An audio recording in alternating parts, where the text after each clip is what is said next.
لگے اسلام میں جنت بہت سستی ہے، بہت ایزی ہے۔ کہنے لگا کیا مطلب؟ ہمارے تو راہب بتاتے ہیں بڑی مشکل ہے۔ ہمارے راہب تعلیم یہ دیتے ہیں آؤ ہمیں خوش کرو، ہم تمہارے لیے سفارش کریں گے۔ ہمیں سال سال ان کو خوش کرتے ہوئے لگ جاتے ہیں، لیکن پھر بھی کئی دفعہ تیوری چڑھا دیتے ہیں، ناراض ہو جاتے ہیں نذرانہ کم ملے تو آپ کہتے ہیں اسلام میں جنت بڑی سستی ہے، کیسے؟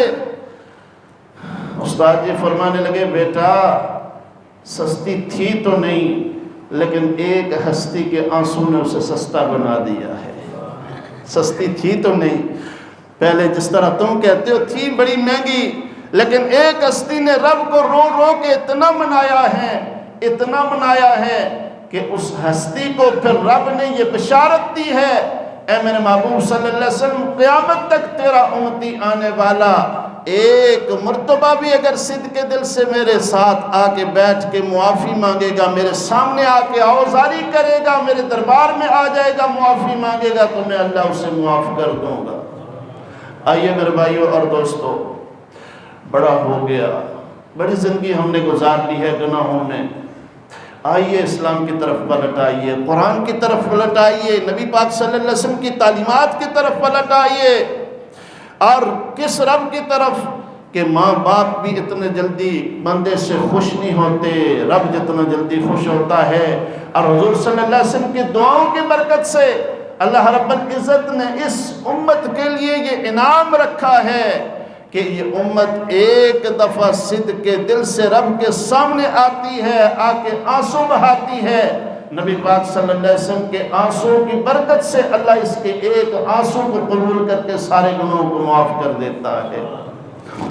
میرے اور آپ کے کپڑے ہیں نا، اگر کپڑے خراب ہو جائیں تو انہیں دھونے کے لیے کم از کم 1 بالٹی پانی چاہیے ہوتا ہے، کم از کم، لیکن 80 سال کا بوڑھا ہے، 90 سال کا بوڑھا ہے، 70 سال کا آدمی ہے، ساری زندگی گناہوں میں گزری ہے، ساری زندگی برائیوں میں گزری ہے، ساری زندگی اپنی منمانی میں گزری ہے۔ میرے اور آپ کے پیارے نبی صلی اللہ علیہ وسلم نے ارشاد فرمایا، یہ بوڑھا ایک مرتبہ رب کے دربار میں آ کے صدق کے دل سے رونے والی شکل ہی بنا کے کہتا ہے اے اللہ مجھے معاف کر دے، آنکھوں میں صرف آنسو لے آتا ہے۔ فرمایا اللہ رب العزت اتنی غیرت کھاتے ہیں، اللہ فرماتے تیرے سفید بالوں سے مجھے حیا آتی ہے، جا تجھے معاف کیا۔ تو جو رب اتنا مہربان ہے، جو نبی صلی اللہ علیہ وسلم امت کے لیے اتنے شفیق ہے کہ دنیا میں بھی اللہم اغفر لی امتی امتی، آخرت میں بھی امتی امتی فرما رہے ہیں۔ آئیے نبی پاک صلی اللہ علیہ وسلم کی تعلیمات کو اپنائیے، رب کے حضور سجدہ ریز ہو جائیے، اور پھر یہ ایک آنکھ سے آنسو نکلا ہوا کتنا قیمتی ہے۔ میرے اور آپ کے پیارے نبی صلی اللہ علیہ وسلم نے ارشاد فرمایا قیامت والے دن بندے کی آنکھ میں جو آنسو آیا تھا آنکھ سے باہر بھی نہیں نکلا، صرف آنکھ کے اندر ہی رہا، پلکوں پہ تیر کے وہیں خشک ہو گیا۔ فرمایا اس آنسو کو اللہ پاک زبان دیں گے، کل قیامت کے دن یہ بندے کے لیے آنسو سفارش کرے گا، اللہ اس کی سفارش کو بھی قبول فرما کے بندے کی معافی کا اعلان فرما دیں گے۔ تو یہ سارا صدقہ ہے حضور پاک صلی اللہ علیہ وسلم کے ان آنسوؤں کا۔ تو حضور صلی اللہ علیہ وسلم نے سب سے زیادہ محبت اپنی امت سے کی۔ ایک محفل تھی، بڑی محفل علماء کی تھی، ایک بزرگ بیٹھے ہوئے تھے اللہ والے، کہنے لگے بتاؤ بھائی علماء بیٹھے ہو، صلحاء بیٹھے ہو، بڑے پڑھے لکھے لوگ بیٹھے ہو، بتاؤ حضور کو سب سے زیادہ محبت کس سے تھی؟ کسی نے کہا حضرت ابوبکر سے تھی، کسی نے کہا حضرت مائی عائشہ سے تھی، کسی نے کہا حضرت علی سے تھی، کسی نے کہا حضرت مائی فاطمہ سے تھی، کسی نے کہا حضرات حسنین سے تھی۔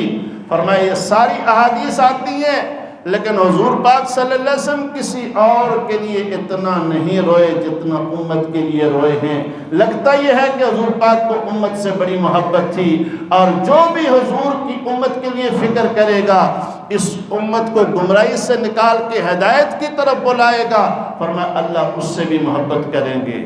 اس کا ایک عام آسان سا وظیفہ آپ کو بتا دوں، حدیث میں آتا ہے حضور صلی اللہ علیہ وسلم فرمایا جو میری امت کے لیے روزانہ 27 مرتبہ دعائے مغفرت کرے گا، اللہ اس بندے کی مغفرت کر دے گا۔ کتنا آسان ہے، اگر اور کچھ بھی نہیں ہم کر سکتے تو مغفرت کی دعا تو کر سکتے ہیں نا۔ اللہم اغفر لی ولی والدی وللمؤمنین والمؤمنات والمسلمین والمسلمات، یہ الفاظ آتے ہیں۔ فرمایا صرف یہ دعا کرے گا اللہ رب العزت 2 اسے انعام عطا فرمائیں گے۔ پہلا انعام یہ کہ اس مغفرت کی دعا کرنے والے کی مغفرت ہو جائے گی، اور فرمایا دوسرا انعام یہ کہ اللہ اسے مستجاب الدعوات بنا دیں گے۔ اس دعا کی برکت سے جو بھی دعا کرے گا اللہ اس دعا کو قبول فرمائیں گے۔ اس لیے آئیے ایک تو اپنی اصلاح کرتے ہیں، اور دوسرا امت کے لیے خیر کا مجسمہ بن جاتے ہیں۔ اللہ مجھے آپ سب کو عمل کرنے کی توفیق عطا فرمائے۔ وما علینا الا البلاغ۔